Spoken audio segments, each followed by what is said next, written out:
Contas de banco, algoritmos de recomendação, planejamento de negócios, todos eles precisam de cada vez mais dados. Dados esses que juntos se tornam gigantes. E assim que surgiu um novo desafio, pois os métodos tradicionais não suportam mais tantos dados assim. Por isso, nasceu o Big Data. Eu sou o Mino das Techs, e esse é o mínimo sobre Big Data. O termo Big Data foi cunhado em 1997 por Michael Coffs e David Ellsworth. Se refere ao complexo conjunto de dados de grande tamanho que não podem ser processados por sistemas de gerenciamento de dados tradicionais. Sendo assim, o Big Data não é exatamente uma tecnologia, não tem como instalar um software Big Data, pois ele é na verdade um conjunto de diversos dados, incluindo banco de dados, PDFs e até planilhas de Excel. Então se eu tiver meia dúzia de HDs cheios de fotos de gatinhos, isso pode ser considerado Big Data? Não. O Big Data não é apenas muitos dados. Para um conjunto de dados ser considerado um Big Data, ele precisa ter os 5 Vs. V de volume, quantidade de dados gerados, velocidade de geração de dados, TERP, variedade, ter vários formatos de informações como texto, imagens, sons e outros, veracidade, confiabilidade e qualidade de dados, ou seja, as informações devem estar corretas. Valor. Os dados têm que ter alguma utilidade para que possa nos agregar algum valor. Pois o Big Data tem o propósito de organizar dados de forma que possam ser analisados, o que possibilita que planos possam ser feitos em cima desses dados. Ou, por exemplo, o usuário clicar mais num vídeo quando se tem tal coisa do que outra coisa. Essas análises podem ser feitas por uma pessoa ou por um algoritmo. Então parâmetros como likes, histórico e comentários são muito importantes para que o YouTube te faça uma recomendação do próximo vídeo para assistir. Por isso que seus HDs com fotos de gatinho não é um Big Data, pois falta uma arquitetura para processar esses dados. Há 3 tipos de dados que o Big Data pode conter: estruturada, não estruturada e semi-estruturada.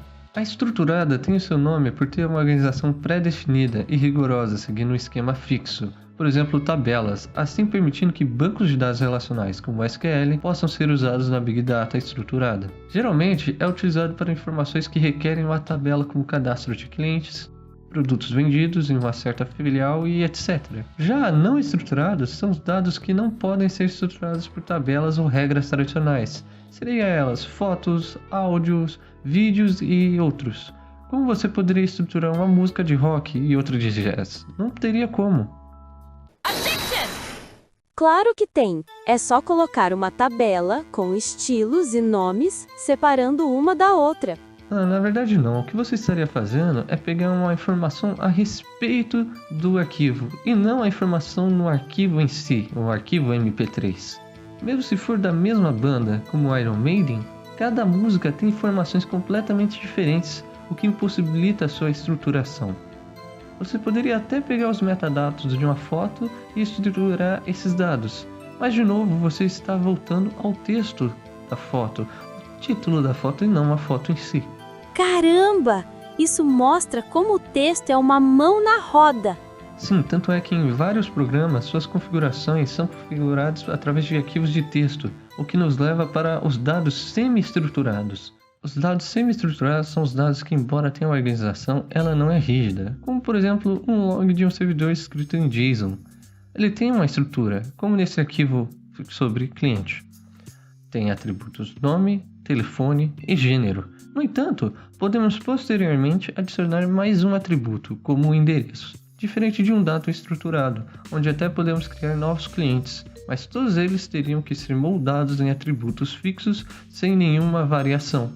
E o que isso tem a ver com texto? É que a flexibilidade das tags e as chaves só é possível com texto. E bem, é claro que todos esses dados devem ser armazenados de alguma forma, e para que seja armazenado, temos algumas técnicas como Data Lake, ambientes de armazenamento de grande quantia de dados brutos, sem nenhuma correção de informação ou verificação. Ou seja, ele armazena os dados de forma crua, da mesma forma que veio, ele fica. Ele é usado para quando não se sabe o que fará com tais informações e se quer fazer análises complexas posteriormente, pois em casos como esses, uma curadoria prévia poderia mais atrapalhar do que ajudar. Isso é útil para prever eventos futuros, fazer otimização com base nesses dados e ou se prevenir de riscos como, por exemplo, um varejo buscando entender sua demanda para otimizar seu estoque e personalizar os produtos para seus clientes. Produtores garantindo o mínimo de falhas em seus produtos. Empresas planejando um marketing envolvente para ter mais conversão de seus anúncios. E para que isso seja possível, o Data Lake recebe qualquer tipo de dado, seja estruturado ou não. Data Warehouse. Junta os dados de várias fontes em um único armazenamento de dados central. Faz uma curadoria imediata nos dados e os prepara para que estejam prontos para uso. Ele é utilizado quando já se sabe sua aplicação, garantindo que não haja mau funcionamento da aplicação, como por exemplo, cadastros de clientes. Você quer que somente clientes que tenham entrado todas as informações sejam registrados. Como poderia o seu banco funcionar sem ter o CPF do seu cliente?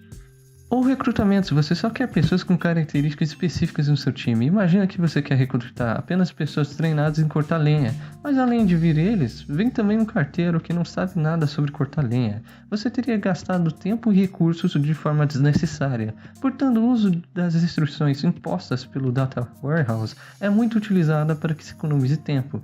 Para que isso dê certo, as datas do Warehouse usam apenas dados estruturados. E ainda temos o Lakehouse, que é uma mistura do Lake com o Warehouse, onde você decide quais informações terão curadoria imediata e quais não terão curadoria imediata. Coisa que antes não era possível, pois antigamente você tinha que ter um Data Lake e um Data Warehouse separados, o que dava um trabalhão. Devo seguir os dados ou meus instintos? O quê? Gatinhos fofinhos. Miau. Que isso, Mina? Bem, isso é o mínimo sobre o Big Data. Espero ter sido útil. Caso tenha algo a acrescentar, é só comentar. Se gostou, deixe um like e se inscreva. Se quiser apoiar nosso conteúdo, considerem fazer uma doação pro Bitcoin. Tchau!